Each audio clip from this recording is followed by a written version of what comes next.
और वर्तमान में बेंगलोर में विराज रहे माननीय श्रद्धेय डॉक्टर झवेरीलाल जी साहब लुणावत। सिर्फ 1 मिनट में उनका परिचय देना चाहूँगा। आप जोधपुर के पहले लुणी जंक्शन आता है, वहाँ के आप निवासी हैं। अब बच्चे बिजनेस के लिए बेंगलोर गए, आप बेंगलोर रहते हैं। सबसे बड़ी चीज़, अपने समाज में पॉलिटिक्स में बहुत कम लोग हैं, उनमें से एक शख्सियत है जो गांव में सरपंच रह चुके हैं, गांव में प्रधान रह चुके हैं, एमएलए रह चुके हैं और कांग्रेस के बहुत बड़े कार्यकर्ता है। यह अपने को पॉलिटिक्स में नहीं जाना है। राजस्थान के सीएम अशोक जी गहलोत के साथ हरदम रहते हैं। ऐसे हमारी ये शख्सियत श्रीमान झवेरीलाल जी साहब लुणावत। आपके सम्मान में जो कि अभी भाई साहब ने बताया, उसको देख करके मुझे कुछ पंक्तियां याद आती है कि जो इंसान पानी से नहाता है, जो इंसान पानी से नहाता है वो लिबास बदलता है, परंतु जो इंसान पसीने से नहाता है वो इतिहास बदलता है, वो इतिहास बदलता है। एक ऐसी ही शख्सियत हमारे बीच है जिन्होंने इतिहास को बदला है। जैसा कि अभी आपको मुझे एक साथ सूचना मिली, सरपंच से, ग्राम प्रमुख से, ग्राम प्रधान से जिन्होंने अपनी यात्रा चालू की और आज जिस बुलंदी पर है वो निश्चित रूप से पानी से नहा करके लिबास नहीं बदला है, पसीने से नहा करके इतिहास बदला है। ऐसे महान व्यक्तित्व के धनी डॉक्टर झवेरीलाल जी साहब लुणावत।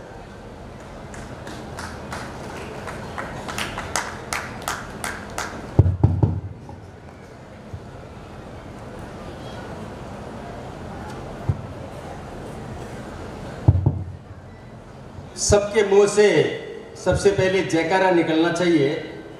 मैं सबसे अनुरोध करूंगा कि आप सबकी आवाज़ यहाँ पर विराजमान दादा के पावन चरणों में जानी चाहिए।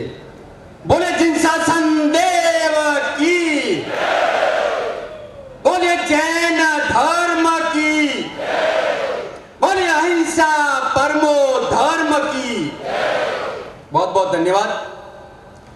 ऐतिहासिक तीर्थ श्री मोहन खेड़ा में विराजमान प्रभु आदिनाथ भगवान के पावन चरणों में अखिल भारतीय लुणावत परिवार की तरफ से वंदन एवं नमन करता हुआ मैं गुरु कृपा से आपके समक्ष 2 शब्द कहना चाहूंगा। नमो लोए सव साहूणम।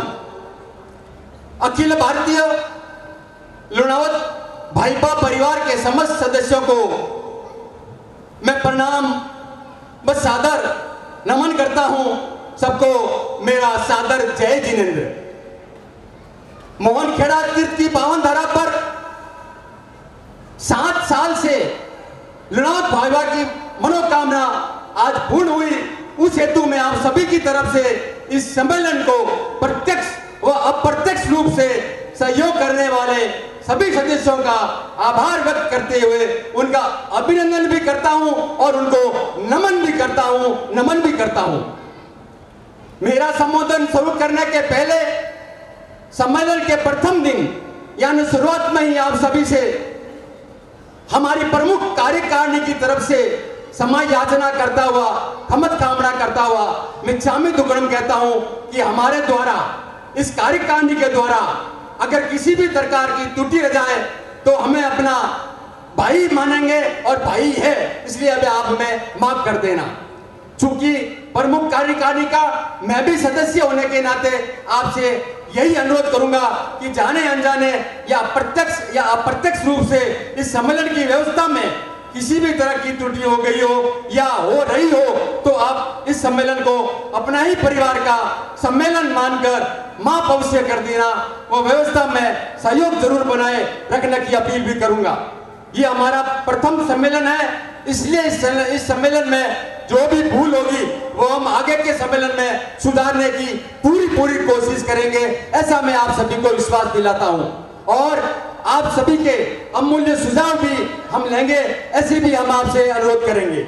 इस सम्मेलन में जिन 5 सदस्यों ने अपनी लगन व मेहनत व कठोर परिश्रम किया है, उनका मैं आप सभी की तरफ से दिल से आभार व धन्यवाद देता हूं। इसमें मुख्य रूप से श्री सतीश जी विजयनगर, श्री जयेश जी इगतपुरी, श्री पंकज जी इगतपुरी, सर श्री वर्धमान जी पूना एवं अन्य हमारी सभी टीम ने इसमें अपने समय समय पर अपना योगदान दिया है। मैं एक बार पुनः आप सभी की तरफ से इस महासम्मेलन को ऐतिहासिक रूप देने के लिए उनका हार्दिक स्वागत एवं अभिनंदन करता हूं। जोरदार तालियों से उनका स्वागत कीजिए। इस सम्मेलन को सफल बनाने में मैं तो अखिल भारतीय लुणावत परिवार को नमन करूंगा, जिन्होंने तन मन व धन से अपना सहयोग देकर इस सम्मेलन में 4 चांद लगा दिए हैं। सम्मेलन में अलग अलग व्यवस्था देखने वाले सभी सदस्यों का भी मैं धन्यवाद व अभिनंदन करना चाहूंगा। सम्मेलन में सुरक्षित भोज की व्यवस्था के शानदार रूप देने के लिए गजेंद्र भाई व टेंट की शानदार व्यवस्था करने वाले अर्पित जी एवं जिसने भी इस सम्मेलन के लिए अपना सहयोग किया है उनका भी मैं आप सबकी तरफ से स्वागत व अभिनंदन करता हूं। कहते हैं पैसा कमाने का मजा तो तब ही है जब आप उसे परिवार व संघ के साथ बांट सके। इसलिए सत्य है कि पैसा तो हर कोई कमा लेता है, लेकिन खुश नसीब तो वो होते हैं जो परिवार व संघ को कमा लेते हैं, परिवार व संघ को कमा लेते हैं। इसलिए कहते हैं जिंदगी में 2 तरह के व्यक्ति हमेशा हर तरह की परेशानी से जूझते हैं। पहला दिल का साफ व्यक्ति व स्पष्ट बोलने वाला व्यक्ति, दूसरा हर क्षेत्र में वफादारी से रहने वाला, क्योंकि अन्य लोग तो दोगले झूठे व चापलूस तो हर जगह फिट होकर परफेक्ट रहते हैं। इसलिए चाहे परिवार का मुखिया हो या संघ व समाज का मुखिया हो, यह एक कांटों से भरा ताज पहनना होता है। जो कभी तारीफ पाता है तो कभी ताने भी सहता है, और अंत में अक्सर यही देखने को आया है कि उस आदमी की हम सब अति प्रशंसा करते हैं। कहते हैं शख्स बनकर नहीं, शख्सियत बनकर जियो, क्योंकि शख्स तो एक दिन विदा हो जाता है, लेकिन शख्सियत हमेशा हमेशा जिंदा रहती है। शख्सियत हमेशा हमेशा जिंदा रहती है। कहते हैं अपने आप को इतना अच्छा इंसान बनाओ कि अगर किसी भी क्षेत्र में कभी गलती से भी कोई गलती हो जाए तो लोग आपको यह कहे कि समय की अनुकूलता के हिसाब से या किसी की परिस्थिति बस ऐसा हो गया होगा, बाकी वो इंसान तो बहुत अच्छा व नेक दिल है। यानी यह सोचकर काम करने वाले अग्रणी व्यक्ति के प्रति हम सभी को यही सोच रखनी चाहिए। कहते हैं आंख है तो आंसू मिलकर रहेगा, और शक्ति है तो पर्वत हिलकर रहेगा, और स्नेह का सागर बहाते रहो हर पल तुम, दिल में प्रेम है तो मुंह खिलकर रहेगा।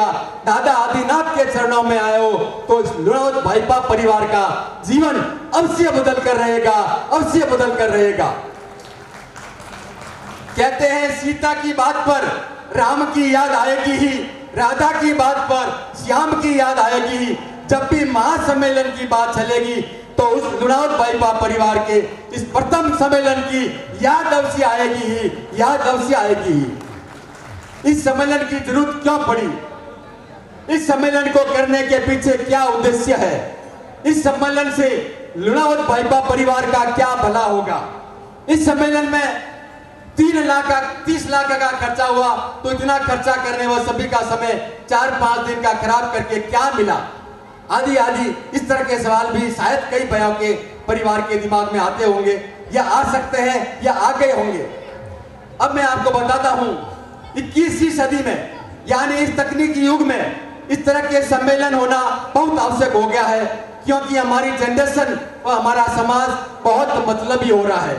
यानी समाज में जो भी घटित हो रहा है वह हमारा समाज बिखर रहा है। इस हेतु हमें आज जरूरत है आपसी संगठन की, आपसी एकता की, क्योंकि आज हमारे समाज में कुसंस्कारों की जो आंधी चल रही है, इस आंधी के मध्य हम सभी परिवारों को एक ही बात जरूरी है कि हम अपने समाज व परिवार को अनुशासन एवं धर्म की श्रद्धा की 4 दीवारी बनाकर बचाए रखे, तो ही हमारी सुरक्षित रहेगी हमारी संस्कृति, हमारा धर्म, हमारा परिवार, हमारा संघ व हमारा समाज। कहते हैं वक्त बहुत थोड़ा है, वक्त बहुत थोड़ा है, काम बहुत बाकी है, जिंदगी की कीमत हमने कब आकी है, करना है सो आज कर, कल किसने देखा है। हमको पता है क्या कि हमारी सांस कितनी बाकी है, हमारी सांस कितनी बाकी है। कहते हैं घूंघट की खींचतान में लाज का नुकसान है और रकम की खींचतान से ब्याज का नुकसान है। नुकसान को समझो मेरे दोस्तों, ठेकेदारों की खींचतान से संघ एवं समाज का नुकसान है। कहते हैं अपने दुख में रोने वाले मुस्कुराना सीख लो और दूसरों के दर्द में आंसू बहाना सीख लो। जो खिलाने में मजा है वो खाने में नहीं, और इस छोटी सी जिंदगी में किसी के काम आना सीख लो, काम आना सीख लो।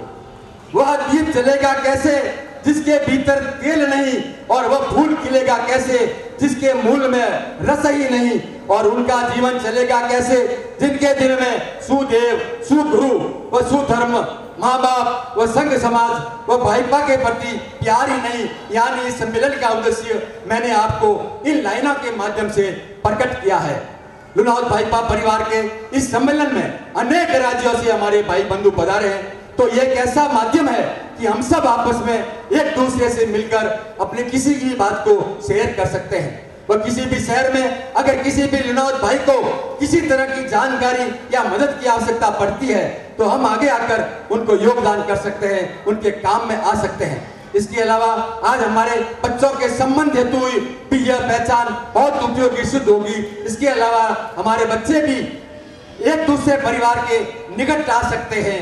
कहते हैं ना रूप रहेगा ना जवानी रहेगी, ना रूप रहेगा ना जवानी रहेगी, ना कोई भी बाकी निशानी रहेगी, ना एक दिन हम भी रहेंगे, मगर समस्त लुनावत भाईपा परिवार की जुबा पर मोहन खेड़ा तीर्थ के इस प्रथम सम्मेलन की कहानी तो अवश्य रहेगी, कहानी तो अवश्य रहेगी।